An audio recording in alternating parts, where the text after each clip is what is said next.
And we are live. Welcome, everyone. It's Friday. Yay. My name is Bryan Again. Armentrout with the Food Safety Foundation. Here, of course, every Friday morning, live streaming with my good friend Jose Sabal of Sabal Food Safety Consulting. How are things today? Things are very good. Welcome and good morning to everyone. Yeah. Very happy, very tired. This week has been exhausting, Brian. I mean, it's just amazing. I went to bed last night at 1 in the morning, and then I was supposed to have a meeting with some guys in Andorra, between Spain and France, Oh, yeah. because we're working in a project for sustainability. And I Uh-huh. woke up and I was waiting for the link for the Teams meeting, and it never arrived.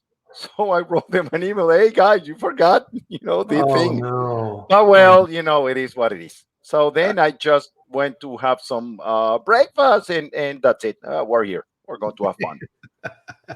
So on the food safety chat every Friday at this time at 8 a.m. here in the Mountain Time Zone, 10 a.m. on the East Coast, we get together and we talk about food safety, which is amazing, right? Because this is not a webinar, this is not a presentation, this is a discussion, right? And every week we get together and participation with the people who are watching this, which is what makes this so much fun and why Jose and I enjoy this so much. So one of the things we like to do here in the beginning is start off with hellos and all those type of things. So one of the things we like to do is put where we're at around the world, because we're always amazed the locations, Munich, Germany, and Turkey and India and all these places around the world that tune in for this, which is amazing. I am in Colorado here in the US, and Jose is down in Southern Florida. And so we're always checking each other's weather. So it's been kind of getting, I turned on my sprinklers yesterday. So it's normally it happens earlier, but it's been so wet here that I was able to push it off, which is always good, right? You don't want to do that unless you have to. Wow. Yeah, over here the weather has been kind of a weird. We have a lot of wind, which is not typical over here. Lots, Really? but I mean 20 miles of yesterday there were gusts of 32 miles per hour. Wow. Huh. Yeah, it's a lot. Interesting. Yeah. Let's see. So San Francisco, good morning, Alba. Nice to see you. I have a good morning greeting to Jose. Oh, that is you. There you Yep, go. that's me. You're greeting yourself. Okay. So one of the things that we like to do, and I often forget, but Jose, this morning I remembered, one of the things we like to do is part of the tradition of starting off our talk here is to share a drink together. So I have, of course, my traditional coffee, and Jose has his tea. So everybody, please grab your beverage and join us with a drink here this morning. Oh my goodness, this is very good. Oh yeah, this is tasting good. I really need that. Very, very good. Very good. So Jose, what's our topic this week? Oh, we're going to have fun today. We're going to be talking about pest control in food facilities. Mm-hmm. We have a gentleman joining us from Nigeria. Well, good. Thank you for joining us. Our friend Jill is here in Minnesota, here to bug us. Right. I was making that pun on some of the posts I was making about this. Right. What really bugs me is pest control. So I apologize on the post. So I'll apologize here again as well. Yep. So nice. Brian, should we start? Let's go. Okay. So look at this. As always, I'm going to start by telling you the relationship between pest control and systems. Because again, we are working in a systems world, and we are required to develop and implement systems. So we need to look at the requirements first. In order to develop our system, we need to look at the requirements. Based on those requirements is when we're going to develop our own pest control program. Mm-hmm. So at this point, for this specific section of the system, what I'm going to say is, okay, which are the requirements? Here in the United States, now that we have a big audience from a lot of different places. I'm going to say that here in the United States, the requirements are specific for us. Those in 21 CFR 120 117, the preventive control for human food, Super B, and you go there to 117.35, and you go to subsection or subpart C as in Charlie, and you're going to find the requirement from the FDA. And then if you guys are following any of the GFSI, well, BRC and FSSC and IFS and SQF and so on, they will have a section that is going to be dedicated exclusively to pest control. Mm-hmm. If it's my opinion, based on what I've seen on a regular basis, GFSI has a more detailed requirements than FDA. Mm-hmm. Okay. So once you have those requirements and you develop your pest control program, the main issue that I normally see when I was auditing, Bryan, and also when I'm consulting, is that people say, we have a pest control company and they're going to take care of that. And it's like, okay, I'm going to forget about pest control because the pest control company is there and they're going to take care of that. And that is not the right approach. That is so wrong. So it's kind of what we were talking about a little bit before we get on here, right? These are, all right, so SQF as an example has a lot to say about contractors and how you need to have specifications and how you need to make sure there's a clear understanding of what it is that you need to do. It's like lawn care, right? At your plant, right? So you hire a company to mow the lawn and trim and apply weed killer or whatever it is on the outside, right? You just don't say, yeah, it's up to them. They can do whatever they want and take care of it, and it's all under control, right? And you walk in the front door of your plant, and there's weeds everywhere, and they haven't mowed for a month, and you don't know where. That's your responsibility. That's not the lawn care company. That's you. Yep. You're responsible. That's a great example. Okay, so what is the responsibility of these pest control company? Let's say, because most of people have a pest control company. So what is the responsibility? Well, if you go, and I'm going to use, in this case, which is kind of a miracle in from my approach, I'm going to be using the SQF as a guidance. And I have edition 9 open. Okay. So it says that a documented pest control program, pest prevention program, is going to be necessary.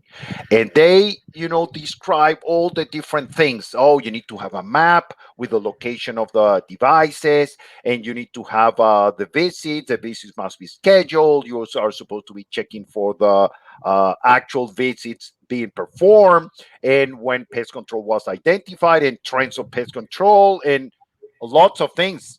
Okay. So that means that your pest control company, and especially the operator, the not the operator, the applicator, which is the name of the guy that goes into your facility and performs those activities. Well, that is part of the monitoring. If you link that to the 7 principles of the HACCP, okay?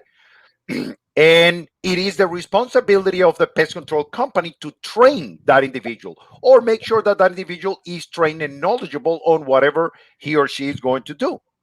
However, okay, and this is something that everybody needs to be very clear in a system.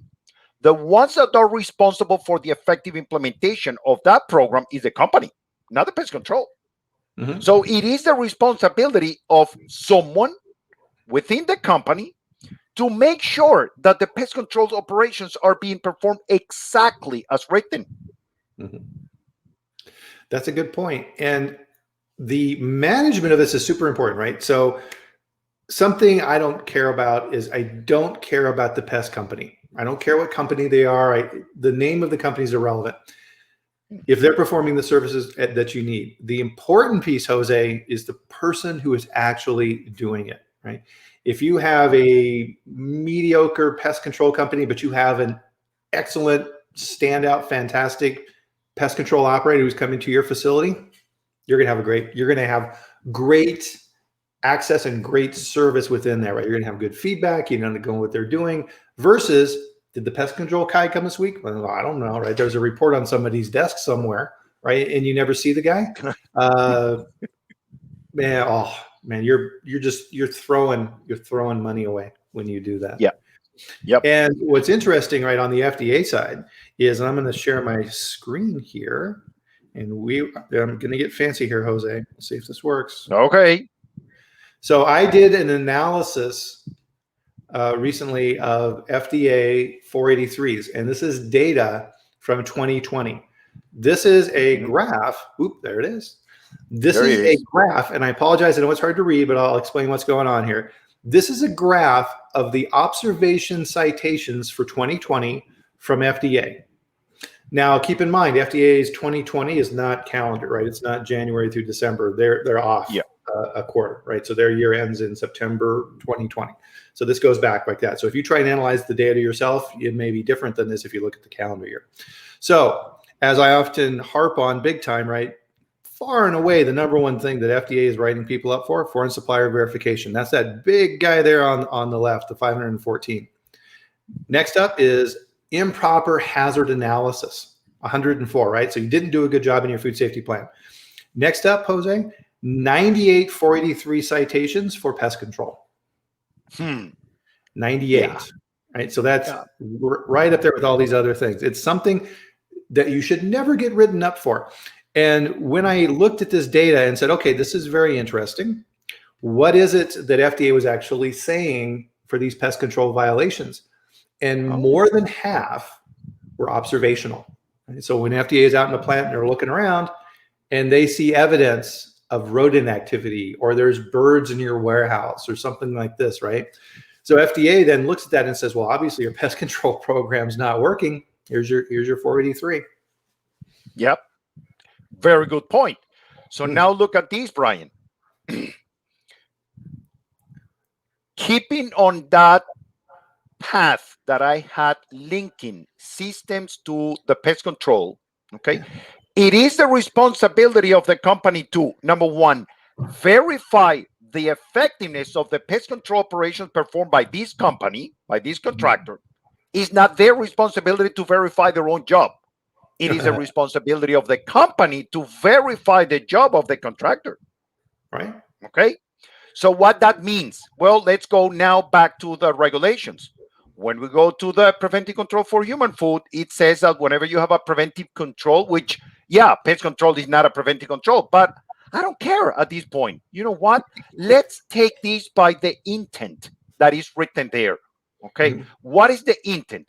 If you have a control in place, you should be verifying that control to make sure that the control is working effectively. With that intention, what we're supposed to be doing is to check that, and I'm going to throw some examples here. If the pest control guy is supposed, or lady, is supposed to go to the facility every 2 weeks, I'm supposed to be checking that they are coming every 2 weeks. Yeah. If they are supposed to be, I don't know, putting in the warehouse 10 different of these pheromones, and those locations are in the map, I'm supposed to verify my map and make sure that those devices are placed exactly in the same locations as the map says. Yeah. If these guys are using certain chemicals, well, I'm expecting that they keep the SDSs updated to the most current version, and I'm expecting to see how they do this. Right. And then I'm expecting to make sure that when the report says that I'm using this and this chemical, that chemical is also showing up in the list of SDS of the chemicals that I have in my facility. And those are some of the verifications that people should be doing. People should be doing this. And any deviation happening in that system, it is the responsibility of the company to go through that process. Yeah, with the pest control guy, but fine. But still, it is a responsibility of the company, not the pest control company. Right, absolutely. Now, so think of this, think of your pest control company as a supplier, just like a supplier of ingredients coming into your plant, like sugar or whatever that it is that you're buying, right? They're a supplier. You need to evaluate them just like that, right? So if this is a brand new supplier and you don't know them, you need to take extra samples and you need to go audit them and you need to verify that everything that they're saying they're doing, they're actually doing. Pest control is the same. So once you look at a pest control company and they say, okay, this is going to be the person that's going to be servicing your facility, before that person even sets foot in your plant, you need to interview them, right? Sit down with that PCA and say, okay, you're going to start visiting my plant. Tell me a little bit about how you do things. What are the things that you're looking for? How do you deal with seasonality, right? Our facility is next to a field. And I know that in the spring, there's lots of rodent activity and these type of things. Tell me how you would manage that. How would you let me know what you're doing, right? You need to get that understanding. And if you don't like that pest control operator, go back to the company and say, nope, this person is not going to meet this my one. Send me somebody else. You don't have to take who they send you. And if they say, sorry, that's all we got. Okay, well, I'm going to talk to some other companies. Yep. I agree with you. Right. So what I'd be really curious to hear from people in the chat here too, Jose, is on that verification piece, right? Because there's always little tricks, little tips and tricks people do, right? Yes. So one of the things I used to do is, and there's different variations on this, and technology is changing this too, right? Because of the barcodes. But like on tin cats, right? Number one, the barcode should be on the inside if they scan it, not the outside. Inside of the trap, I used to put a business card or like a little rubber rat, right? Or something like that. And I would say on there, when you find this, bring this back to me. So I would know that they were actually checking those and not just going through with their scanner and going beep, beep, beep, beep. Okay, I'm done. I'm going to go have a beer, right? I want to make sure that they're taking care of those things. Because to your point, right, we all know in production facilities, those tin cats are right by doors and warehouses. They get beat up. Right? They get beat up and they get moved and people kick them around and all these type of things. Those need to be in good condition, right? And they need to be checking on that. Corey has Corey said fake snake. Can you imagine opening that up and find that snake in there? You're like, oh my God. Yeah. So look at this, Bryan. You got a very good point. So real example. Look at this one. So I was auditing a chemical company. Okay, they produce ingredients for the food industry. Their products are 100% enclosed. Nothing is exposed. No food. It's just chemicals, and that's it. I will say that there is some kind of a weird smell, which is quite typical in a chemical company. I was not able to see that many insects when I was auditing all the time that I was out. I was not able to see that much activity. And yeah, it's kind of, makes sense. I mean, there is nothing exposed. All the process is enclosed. The finished product is liquid and it goes into barrels and it's, large quantities because it's a, huge supplier. So the rationale for the bait stations on the outside was to place them 50 feet away between one and the other one. Okay. 50 feet. Okay. Which I say, okay. I mean, if that is the approach based on what I see, I'm not an expert. I'm not a pest control guy, but I will say that it's fair. It's outside. The what we're trying to do on the outside is just to kind of monitor the surroundings to determine if there is any activity that may come in. Okay. But so I asked them, hey, do you have the report? Yes. So this company is the one that has the scanner. And when I was looking at 6 different reports, because I started with one and then something triggered my mind and I asked for 5 more, 6 different reports. And let me give you the example about one of them. It took the pest control guy less than 2 minutes to check 7 bait stations. Wow, that guy's a sprinter. That's amazing. Oh my goodness, really? So I support what you said about, or what Corey said about the snake or the mouse or the cards, because unless you are following the pest control person, you don't know if that person is going to be checking each and every single device. Now, does it make sense to follow a person every time that person shows up in your facility and spends 4, 5, or 6 hours? No, it doesn't make any sense. So having a written procedure that you're going to be placing some cards or a mouse or a snake inside a bait station or a tin cat, it makes sense because now those guys know that you are verifying that they need to check each and every single station. And what I expect from those guys, right? So number one, right, back to our supplier analogy. So in the beginning, right, you need to make sure this guy or gal knows what they're doing, right? So yeah, in the beginning, you're probably going to send somebody on your team to go around with them to make sure. In lots of facilities now, there's cameras, right? You can check that camera footage to see what these guys are doing, right? What are they doing when they're not being watched? These type of things to evaluate. And to your point, Jose, over time, once you develop trust and you know that you have a good pest control operator, then you can give them a little more slack. But Yeah.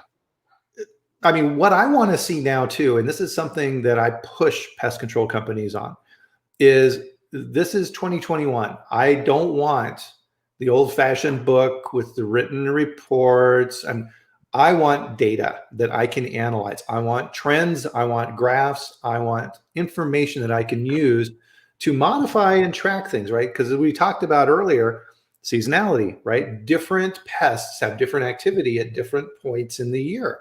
They need to be reacting to that, and they need to anticipate that activity, right? Because as we talked about with the 483s from FDA, all I need is FDA to show up unannounced one day, and it just happens that the pest control guy isn't doing a good job, and they see some activity in the plant, in the warehouse, doesn't matter where it is, 483, right? I am not going to be happy. Yeah. Yeah. So after taking that, approach in linking the requirements, and I'm going to say the requirements of FDA and the GFSI with the systems, how to develop and implement systems. One of the things that we need to define, Bryan, is what is the criteria? What is acceptable? What is not acceptable? That is something that for years, Bryan, of auditing companies and for years of inspecting people, this is something that people on a regular basis don't understand. What is the criteria? What is acceptable? What is not acceptable? Can we have a little bit of activity on the outside? Can we have a little bit of activity on the inside? Can we have some flies in a light, in a insect light catcher? And people seem that is not clear with this topic. What is the criteria? So you know what? I'm going to start by saying that in the SQF, and most likely this is coming from GFSI, under 1124 in edition 9, by the way, 11241, it is required that you guys have a documented pest control program that is, and I'm quoting strictly from the code, that is effectively implemented. Well, the word effective in systems means that that program is going to be validated.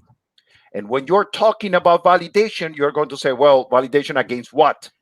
And at that point, I'm going now to switch to the FDA 21 CFR 117, Preventive Control for Human Food, 117.35, C as in Charlie, Pest Control.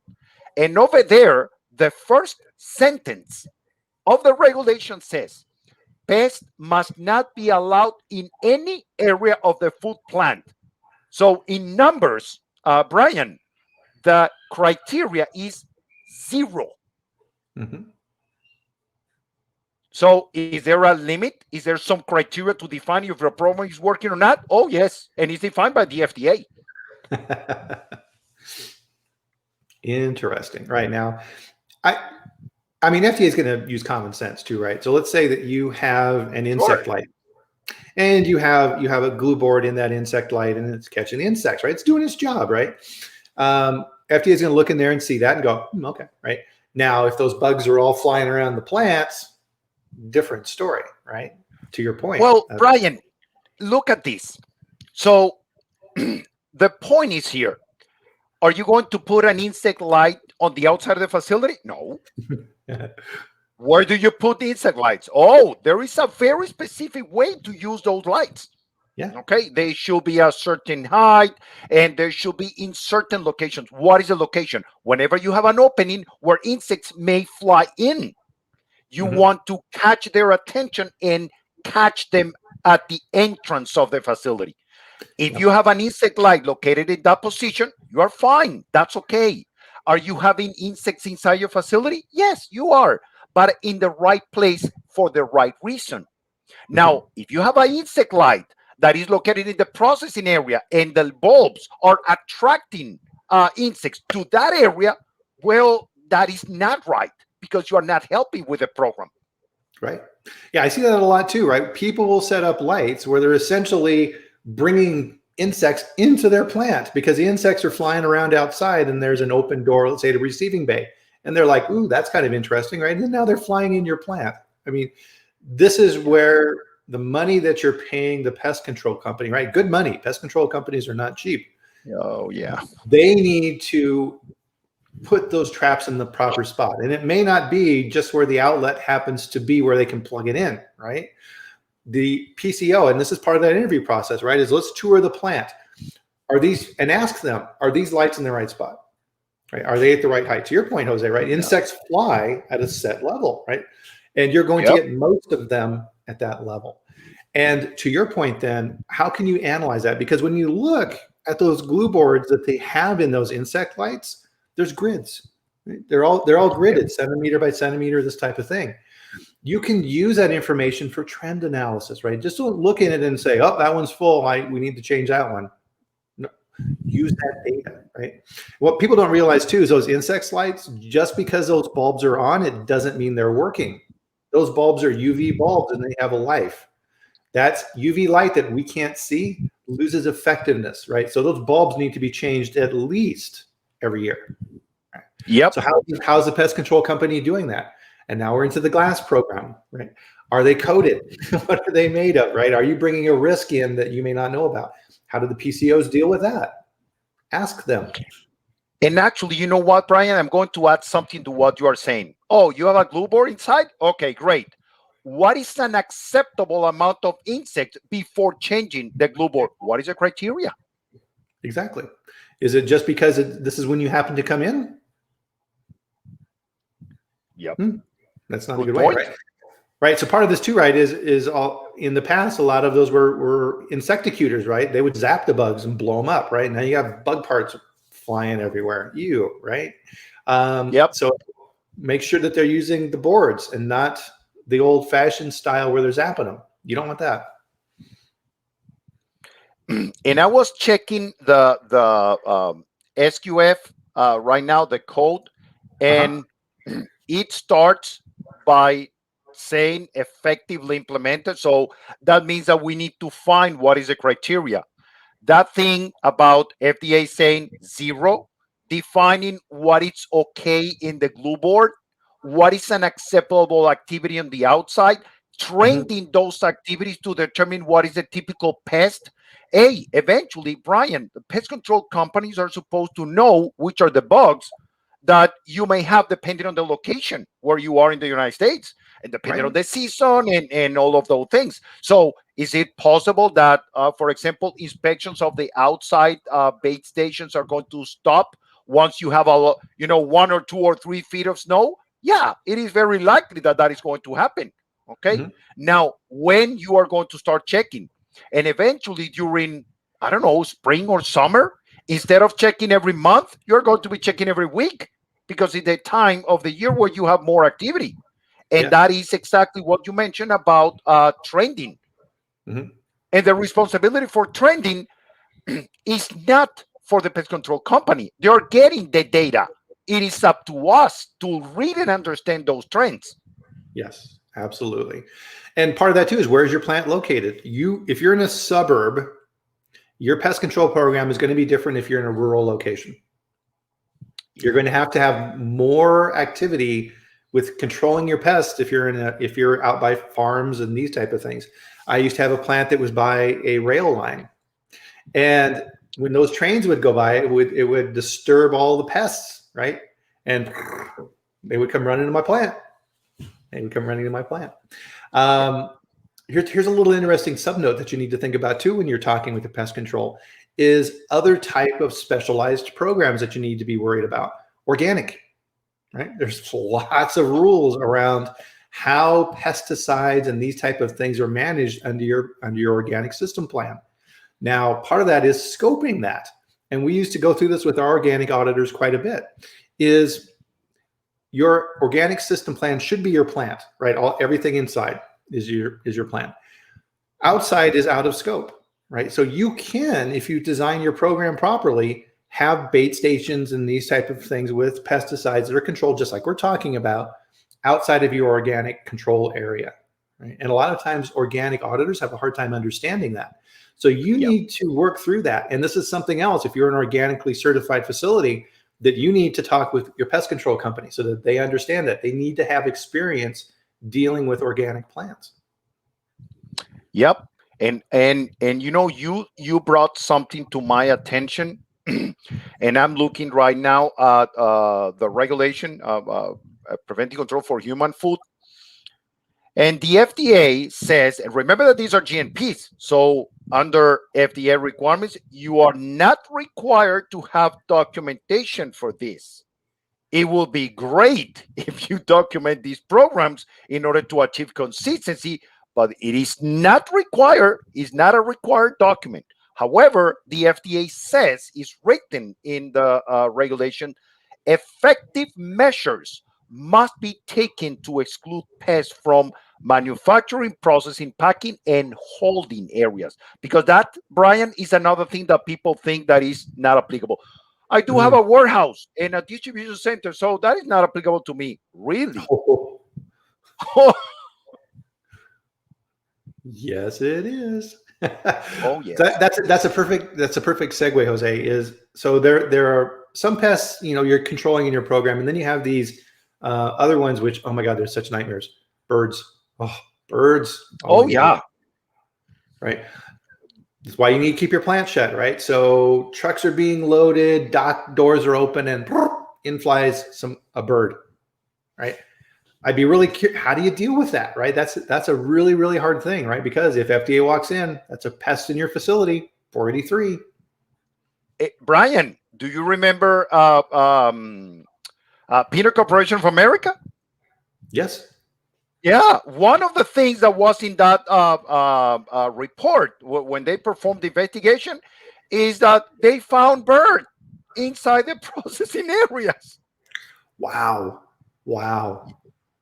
Yeah, you were not aware of that?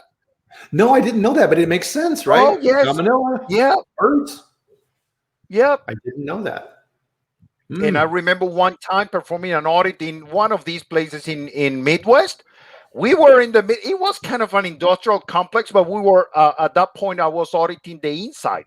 And they have the roll-up door open because it was very hot. And they say, the thing is that it's very hot and I need to keep this door open. And suddenly, whoop, one bird flying in. And I say, okay, there you go, your pest. Yep. I mean, there's some really good options out there now with roll down screen doors and things like that. Okay, yeah, it gets hot. Here's a screen door, put that in place, and you can use that, right? So yeah, workers are going to do things, right? And if you're not there, who knows what's going on, right? So you need to make sure that you're giving that environment to work in.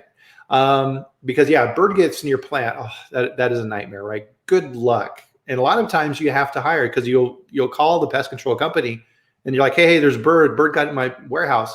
And they're like, we don't, that's not our responsibility. You got to go find a specialist to get that bird out of there, right? You don't want to hurt the bird. So how do you get that bird out of there, right? That's something else you need to talk with your pest control company about. Okay, if I get a bird in my warehouse, what do you guys do?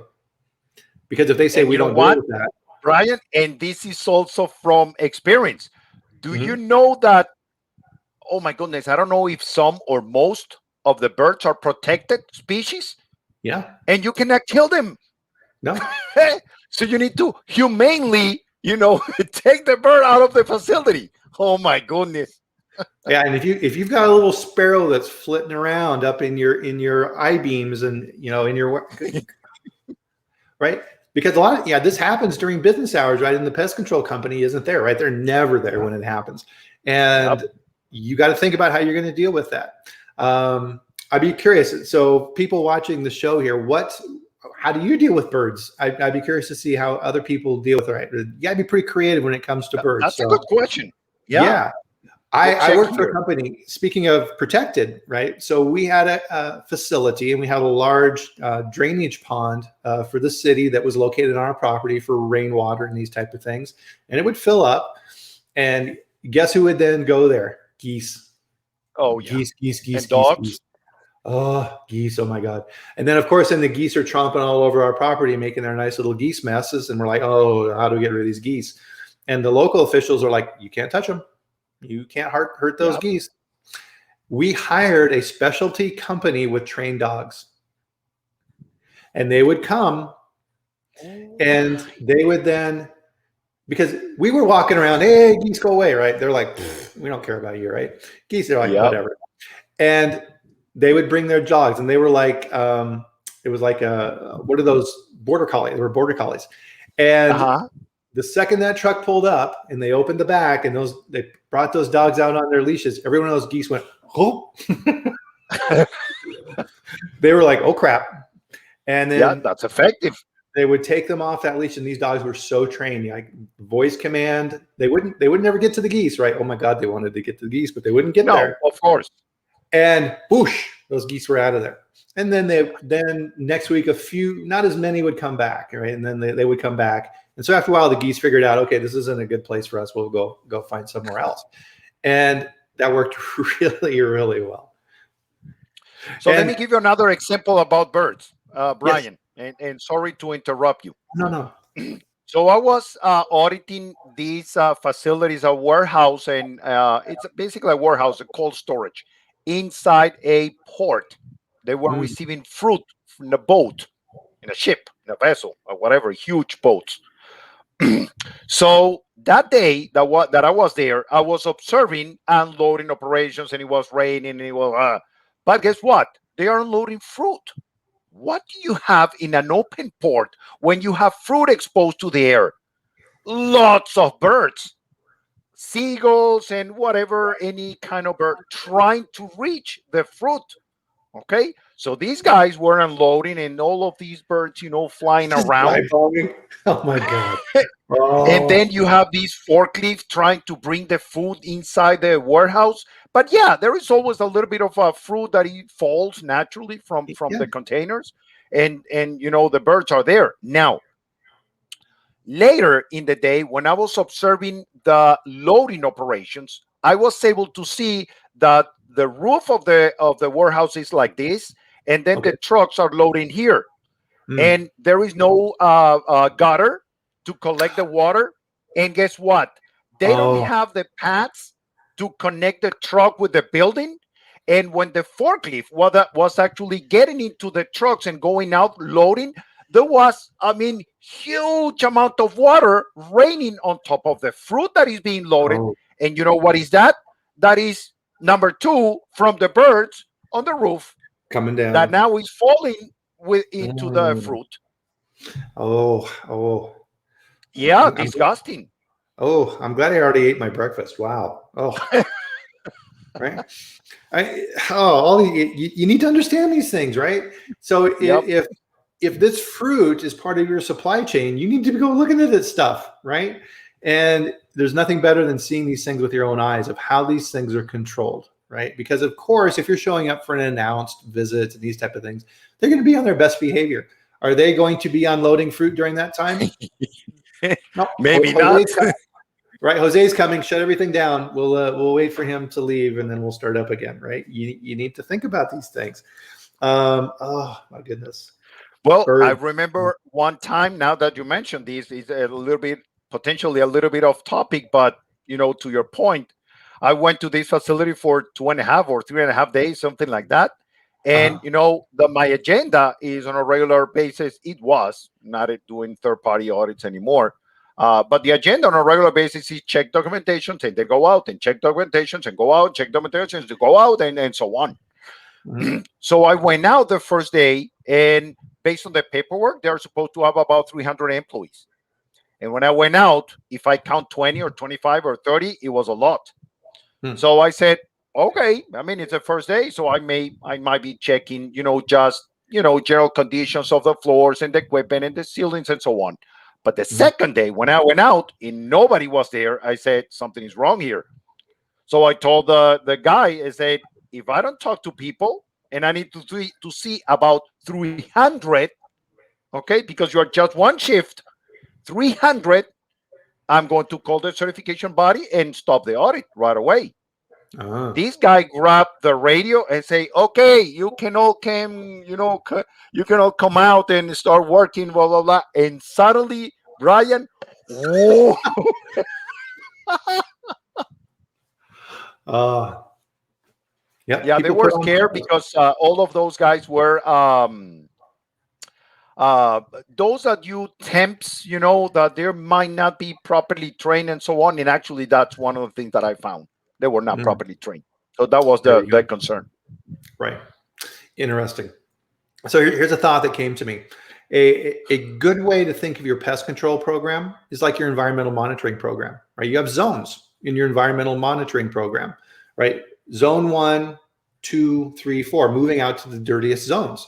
Your pest control system is the same, right? Your zone 1 is your GMP area, right? You want to control that and keep the pests out of that.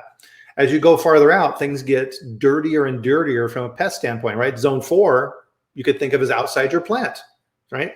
So you want to Yep. keep things out there. So what are the barriers that they're going through to make sure that once you get to your production area, that there's no pests? It's a good way to think about it. And Bryan, you are saying production, but remember that the zero tolerance of the FDA includes the warehouse. Absolutely. Absolutely. No, you're correct. You're correct.